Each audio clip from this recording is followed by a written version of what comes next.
Sir,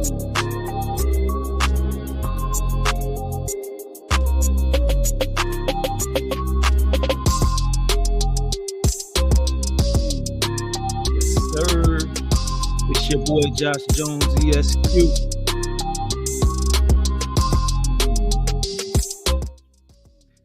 Shout out to everybody out there, man. It's been so long. Welcome back to Beats, Rhymes, and Crimes Live. Bruh, I don't know what it is, but the month of July was crazy. Also, even June. It's been a while since we've been here. So, you know what I'm saying? Summertime with the kids, everything kind of changed the schedule up, trying to figure out things, working on some new updates with not just the show, but the firm, working on building the app. But let me know where you're watching from right now. You know I'm live from the 305 every week when we come here. So I've been missing doing this, but, you know, a lot of things have been coming up. And, you know, I will be making this a priority because I want to be here with y'all. So let me know where you're tuning in from. I'm not going to hold you too long. Man, it's been some crazy things happening, and we ain't been here to talk about it. But we're gonna start out with the boy Fulio. You know what I'm saying? So if you know about Fulio, you know he's a Jacksonville rapper. He was down in Tampa celebrating his birthday when some Jacksonville gang beef spilled over. They followed him, and yeah, man, it's crazy. There were several people who participated in an organized, two gangs got together and they organized and set up to take Fulio out. So the video is out there. I'm not going to be showing the video when they cornered him, got to the crib, and shot him. Got to the hotel where he was staying and shot him up. But I do want to report that most recently, a fourth suspect, Rashad Murphy, was taken into custody, and he was in a standoff with the SWAT team, and they used their methods to get him out earlier in the week. 3 other teens, young adults, Sean Gathright, Alicia Andrews, and Isaiah Chance were taken into custody for the murder. But it was 100% planned out. 100%. They came down. They followed him everywhere he went for that night before they went ahead and, shot him and killed him. So what's up to my boy, Dr. Travis Dion Brock? You know how it is. We spoke a little earlier. He's out there right now in Texas doing his thing with the 360 Adjusting Academy, helping people to change their lives. I talked to him and I was like, Trav, so I know that you're a fool when it comes to the independent adjusting. So if you don't know what that is, when there's storms, when there's different things, people go out and they assess the damages, and then they help to resolve the claims on behalf of the insurance company with the homeowners, right? And for doing this, they're able to make pretty good money. I said, Trav, you are one of the plugs that the community needs so much. But realistically, from the time it takes to get the license to getting out into the field, how long do you think it would really take somebody who followed your steps, your framework, to get to at least $10,000 a month? And he said probably like 3 or 4 weeks. So if you're out here and you want to know how you can, do something with your life that's a little different to get to that kind of money that Dr. Brock is getting to, please let me know, and I'll make sure that you get in contact with him. He's got a phenomenal group of people who he's already helped, and a phenomenal group of people who are coming into the ecosystem to be helped. So definitely want to know the good doctor. But I don't want to stay on that. Trav, you don't owe me for the commercial because it's free, because I know it's true, and I want to help you to help change other people's lives. But anyway, let's keep going, y'all. So we'll be following this. I'm sure there's going to be a big trial. There's one more suspect who actually still is free that they're looking for, and they're trying to get him to turn himself in. But Juice WRLD, who passed away quite a while ago now, he's in the news, or his estate is in the news, because there is a producer who is claiming that he's owed royalties based on some work that he did with Juice WRLD when he was alive. So the producer, Joshua Jaramillo or maybe Jaramillo. I'm not sure. He says he worked on an album that came out after Juice World passed called "Girl of My Dreams" or a song. And in exchange for 5% ownership and 1% of the royalties, he made a beat. But he says he's not gotten paid, so he's out here right now trying to get paid by the estate. Filed a lawsuit, and so important to have contracts. We don't know what the contracts look like with regard to this, but it's a lot of people call it the rap game, but it's really the entertainment, the music business. So if he has contracts, he will probably be victorious. If he does not, then he probably will lose. But we will continue to see what's going on. He's suing for damages and a full accounting because he wants to be able to make sure he's getting his money. So it would be important for him to be able to get the full accounting so he could say, all right, so altogether, through streams and other revenue, the song made, 100,000, 100 million, whatever the number is, dollars. Therefore, based on the percentage that I am owed, I would be entitled to, X, whatever that number would be. So he's out here, trying to get his money. And I ain't mad, you know what I'm saying? So Juice World was one of those up and coming rappers that the kids really, really were into. If you remember, he consumed prescription pills while on a private jet that was about to be searched by the police and ended up dying from an overdose. But at the end of the day, man, I feel for Juice WRLD's parents and family and loved ones, fans, but business is business, you know what I'm saying? And you 100% right, business. So he's standing on business. He hopefully has contracts, and we'll see what happens, man. So what we got. So let me know, man, how many of y'all took AP classes in high school? You know what I'm saying? Drop a AP in the chat if you took an AP class in high school. Right now, the gentleman that you see, he's the superintendent of schools in Georgia. And if you remember, a while back, Florida was really on the news. We were the ones who led the way with removing classes dealing with Black history, Black studies. This gentleman, Richard Woods, he's the state of Georgia's superintendent. He hadn't explained why he was blocking the approval of the AP African American Studies course, but now he's saying that it violates the state laws. These laws come from a Trump executive order from when he was president. When Donald Trump was president, there was an executive order that actually they ended up repealing, saying that these classes shouldn't be allowed because they have divisive racial concepts. So the only thing that I can think of that could be,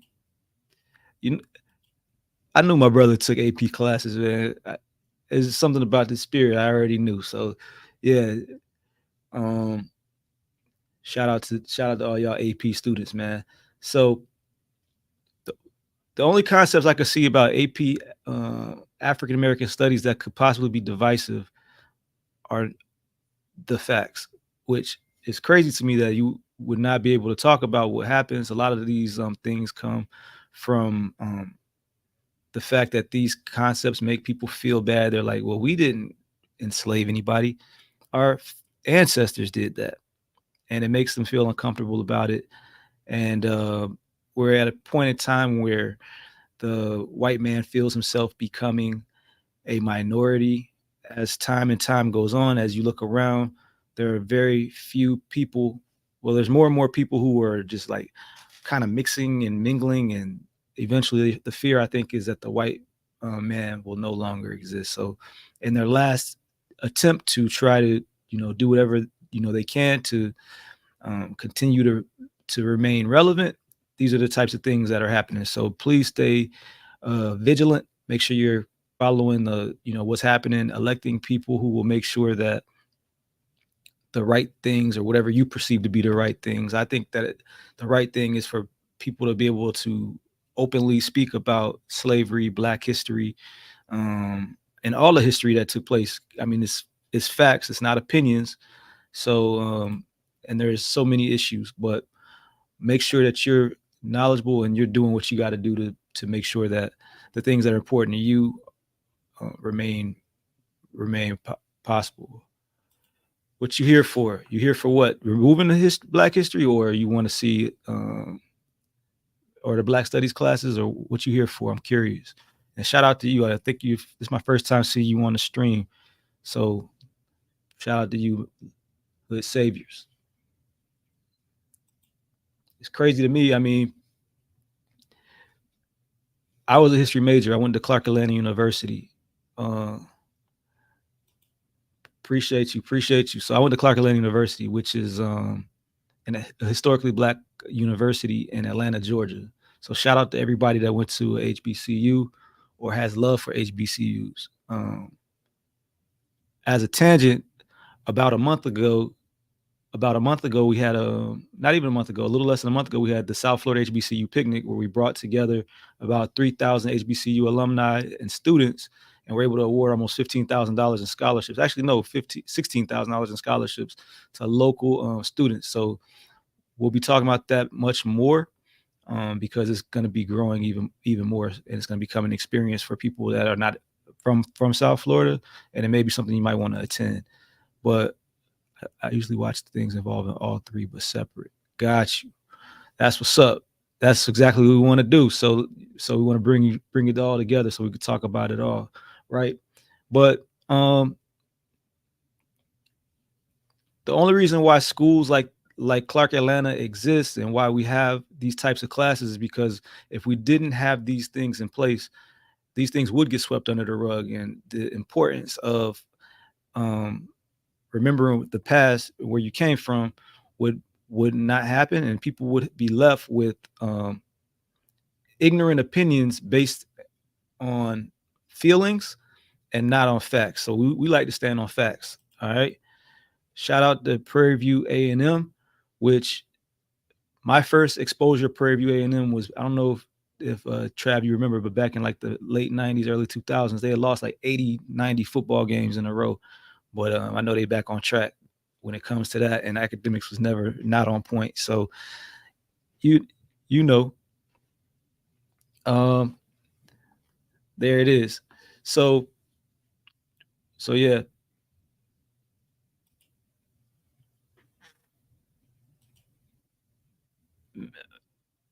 Oh man. So that's actually the wrong picture, but it's all right. So give me a second, because I want to make sure that we can actually highlight the right thing, but the picture that we have is wrong. So um uh, so we talked about this case in the past, but there is a man named Casey Goodson who was fatally shot by Columbus, Ohio. I don't know if it was the Columbus, Ohio Police Department, um, but it was a police officer in Columbus, and he was shot driving through traffic. The officer followed him to the crib, went in his house, and shot him in the house back in 2021. And they had a trial, for a criminal trial, that ended in a mistrial. So they're going to be retrying the case. But I want to show his picture though, so because I think it's important to see. But in the meantime, it's in all of these cases. So like a lot of people know Ben Crump. He's like kind of the most famous face of the civil rights attorney fight for justice, which is that's what's up. Shout out to the big brother Ben Crump. All right. But this is Casey Goodson and his killer, Jason Meade, right here. So Jason Meade is going to be facing another trial in the upcoming months, but the commission voted to approve a settlement for $7 million for the family of Casey Goodson, which also is a great thing. And he was represented by a dope Black lawyer who's a good friend of mine and is fighting very hard for justice in the state of Ohio, whose name is Sean Walton. And I want to highlight my brother, man. So actually let's do it like this. We're gonna see the many faces of Sean Walton. So we got Sean right here in the salmon suit, right? And then we got him right here as well. So he's got a lot of looks, but he's a tenacious justice warrior, and very proud of my brother, able to do the best thing that you can do for a family when something so tragic happens. So obviously, we'd rather have Casey here, but we cannot. So the next best thing we can do is fight for his family to get some sort of justice. The only thing that's available in our justice system is monetary damages. So um, his family will be getting compensation for that, and um, I'm happy that, like a lot of cases, it's not going to be swept under the rug. So um, shout out to the dope black lawyer today, Sean Walton, and peace and love to the family of Casey Goodson. All right. So,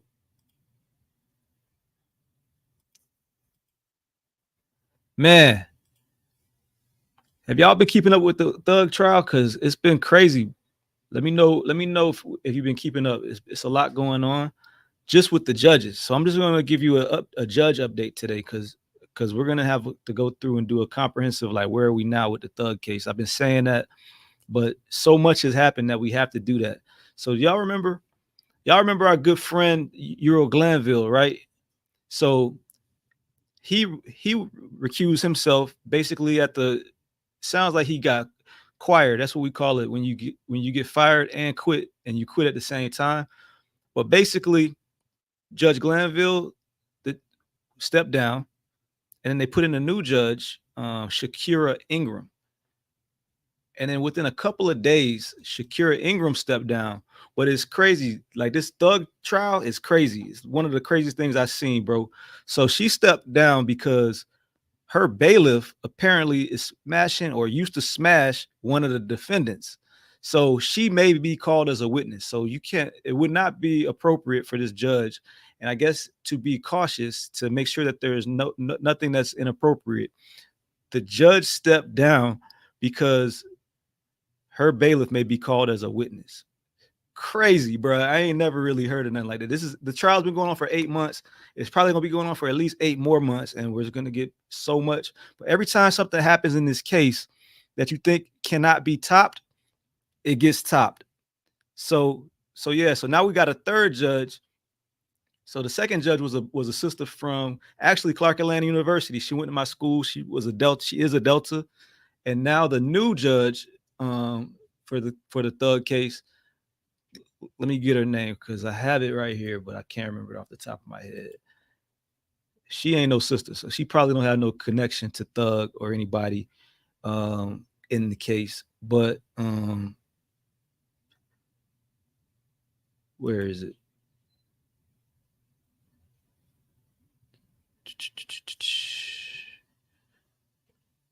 You'll think I just already have all this information, but it's a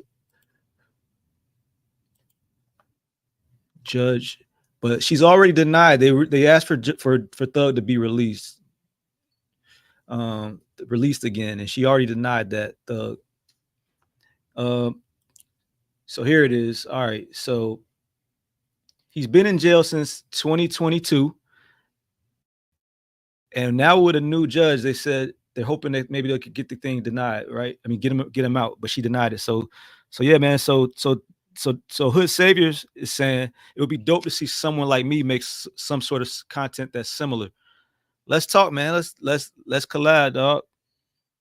Oh, I think I get you. I'm looking at it out of content. I'd be seeing Bruce Rivers a lot on my feed. Yeah, he makes content. I don't have no comments about him. He's him. And then yeah, so exactly. So now you got the dope black lawyer. We do this all the time, man.